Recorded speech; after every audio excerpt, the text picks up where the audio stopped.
ஓட்டமா பாட்டமா சதிராட்டமா. என்ன டீ ஆட்டம்லாம் ஓவரா இருக்கு. அம்மா வந்தானா அடிக்க போறா உன்னைய.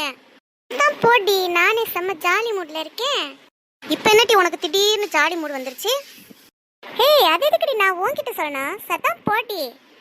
இரு உனக்கு வர வர வாய் கொழுப்பு ரொம்ப ஜாஸ்தி ஆயிடுச்சு. அம்மா வரட்டும், அவட்ட 4 அடி வாங்கினாதான் உனக்கு அறிவு வரும்.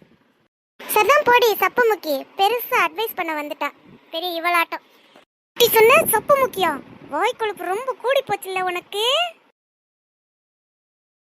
அம்மா இங்க வாமா, இவன் என்ன அடிச்சு விட்டாமா, எனக்கு வலிக்குது. ஐயோ என்ன டீ நடக்குதுங்க? ஒரு 5 நிமிஷம் நிம்மதியா அந்த வீட்ல இருக்க முடியுதா? எப்ப பாரு சண்டைக்காடு போட்டுக்கிட்டு இருக்காளுங்க. எப்பதான் திருந்துவாளுகளோ தெரியல. மம்மி இவதான் மம்மி என்னை முத அடிச்சா. இவளை என்னன்னு கேளுங்க மம்மி. இம்மா இவத்தாம்மா சும்மா வாய் வச்சுக்கிட்டு சும்மா இருக்காம என்னை என்னென்ன பட்ட பேர் வச்சு கூப்பிடா தெரியுமா? இவ சத்துக்கு என்னைய சப்பு முக்கி சொல்றாமா. என்னன்னு கேளுமா அவளை. ஏட்டி நீ எதுக்குடி அவளை சப்பு முக்கின்னு சொன்ன? மம்மி நான் உன்னை இவளை பட்ட பேர் வச்சு வாலண்டியரா போய் கூப்பிடல மம்மி. இவதான் என்கிட்ட வந்து முதல்ல வம்பிழுத்தா. என்ன டீ அவளை கேட்டா நீதான் வம்பிழுத்தன்னு சொல்ற, நீ என்னடான்னா அவ உன்னைய வைரான்னு சொல்ற. யார சொல்றத தீண்டி நான் நம்புறது? ஒரு மனுஷி நிம்மதியா இருக்க முடியுதா? இவளுக்கு எப்பதே ஸ்கூலுக்கு போவாளுகளோ தெரியல. வீட்டுக்கு வந்தாலே ஒரே தொல்லைதான். எம்மா நான் ஒன்னும் வாலண்டியரா இவட்ட போய் வம்பிழுக்கலமா. இவதான் தையத்தக்கான்னு தவிக்கிட்டு இருந்தா. ஆடுறேன்னு சொல்லி ஆட்டமா பாட்டமான்னு பாடிக்கிட்டு இருந்தா. அதான் அமைதியாயிரட்டி சொன்னேம்மா. அவ கேட்காம என்னை எதிர்த்து பேசி எனக்கு கோவம் வர வைக்கிறாமா. அடியே தாய்மார்களா, கொஞ்ச நேரம் வாயை வச்சுக்கிட்டு சும்மா இருங்கடி.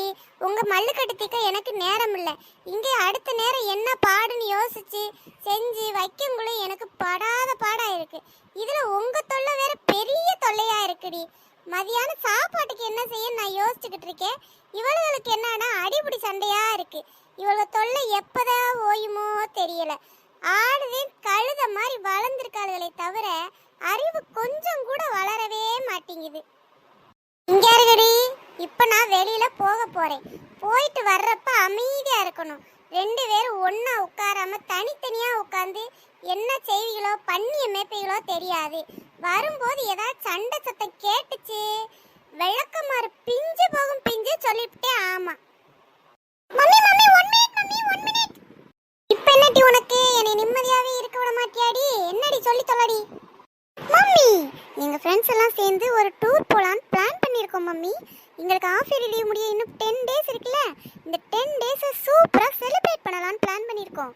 ஸோ எனக்கு ஒரு 10,000 மட்டும் கொடுங்க மம்மி, போதும். என்ன டீச்சர் நானே 1ஆம் தேதி வரப்போகுதே. மகளிர் சங்க காசு எப்படி கட்டுன்னு தெரியாம திக்குமுக்காடி போய் கிடக்க. இவளுக்கு என்னடானா 10,000 ரூபா வேணுமாம்ல. அதுவும் அசால்ட்டாவில் சொல்லுறா. ஓஹோ இதுக்கு தான் ஆட்டமா சதிராட்டமான்னு பாடிக்கிட்டு இருந்தாளா? வாங்கட்டும் வாங்கட்டும். என்னம்மா பேசுறா? என்ன போய் சப்பு முக்கின்னு சொல்றாளே. நான் எவ்வளோ அழகா இருக்கேன். You are very very bad mummy. என்ன டீ சொன்ன? பேட் மம்மியா? போனா போது பொம்பளை பிள்ளையாச்சே அடிக்க வேணான்னு பாக்குறேன். ஓ வாயை குறைச்சிக்கிட்டு உட்காந்துரு. ஏதாவது சேட்டை பண்ணணும்னு நினைச்ச பிஞ்சு போகும் பிஞ்சு சொல்லிவிட்டேன். ஆமா நான் போறேன் போ.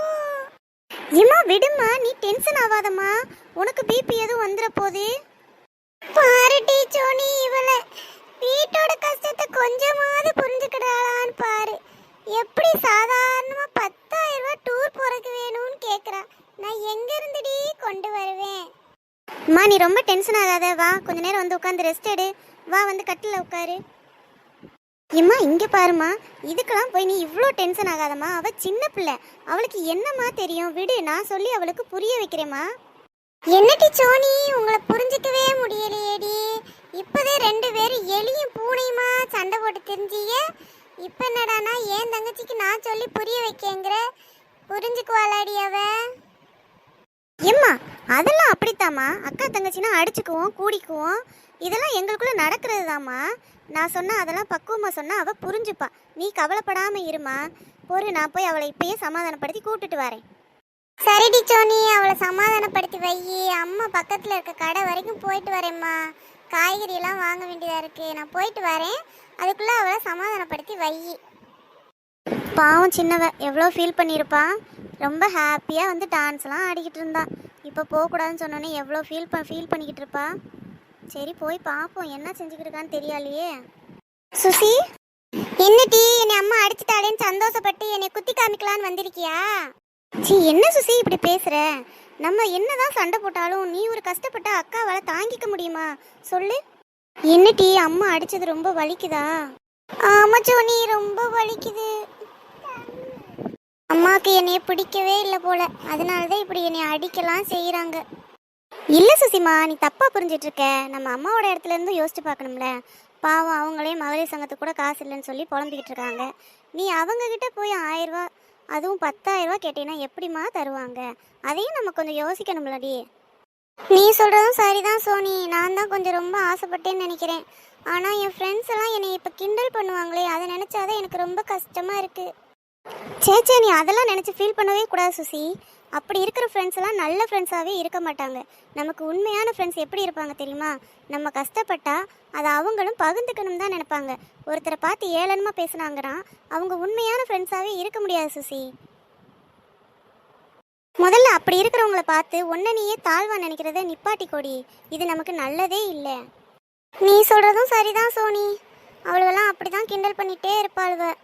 சரி பரவாயில்ல, நம்ம அம்மாக்காக தானே, நான் இதை சாக்ரிஃபைஸ் பண்ணிக்கிறேன்டி. என் செல்ல தங்கச்சியில் ஃபீல் பண்ணாதேன்னா, நம்ம அம்மாக்காக தானே பண்ணுறோம். அடுத்தவங்களை பற்றிலாம் நினச்சி நம்ம ஃபீல் பண்ணக்கூடாதுரா தங்கம். ஆத்தி, நான் காண்றது கனவா நிஜமான்னு தெரியலையே. இன்னைக்கு அடிப்படி மல்லு கட்டா தெரிஞ்சவளுக இப்போ கழுத்தை கட்டிக்கிட்டு அக்கா தங்கச்சின்னு கொஞ்சிக்கிட்டு கிடக்காளுவளே. பரவாயில்ல ஃப்ரெண்ட்ஸ், இதே மாதிரி தான் எல்லாரும் ஒத்துமையாக இருக்கணும் ஃப்ரெண்ட்ஸ். நம்ம அக்கா தங்கச்சி அண்ணன் தம்பின்னு யார் எப்படி மல்லு கட்டினாலும் எந்த ஒரு விஷயத்தையும் பக்குவமா எடுத்து சொல்லி புரிய வச்சா எந்த பிரச்சனையுமே வராதுங்க ஃப்ரெண்ட்ஸ். ஆமாம் ஃப்ரெண்ட்ஸ், எங்கள் அம்மா சொல்கிறது உண்மைதான், பார்த்துக்கிடுங்க. எப்பயுமே நம்ம அக்கா தங்கச்சின்னு சண்டை போட்டாலும் கடைசியில் ஒன்று சேர்ந்துக்கணும் ஃப்ரெண்ட்ஸ்.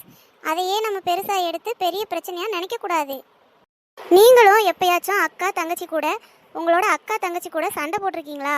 அப்புறம் இதே மாதிரி சேர்ந்துருக்கீங்களான்னு கமெண்ட் பண்ணுங்கள் ஃப்ரெண்ட்ஸ். இப்போ யாரும் அவங்களோட தங்கச்சியோ அக்கா கூடயோ சண்டை போட்டிருந்தீங்கன்னா உடனே பேசிக்கோங்க. Okay bye. நம்ம அடுத்த நெக்ஸ்ட் வீடியோவில் இன்னொரு புது கான்செப்டோடு உங்களை வந்து பார்க்குறோம். பாய். அப்புறம் ஃப்ரெண்ட்ஸ் போயிடாதீங்க, ஒரு நிமிஷம் நில்லுங்க. அடுத்து நாங்கள் என்ன மாதிரி கண்டென்ட் எடுக்கணும்னு உங்களுக்கு எதுவும் ஐடியா இருந்துச்சுன்னா எங்களுக்கு நீங்கள் அதை கமெண்ட்டில் சொல்லுங்கள். நாங்கள் அதவே கண்டென்ட்டாக எடுத்து உங்களுக்காக அப்லோட் பண்ணுறோம். ஓகே ஃப்ரெண்ட்ஸ், நெக்ஸ்ட் வீடியோவில் பார்ப்போம். பாய்.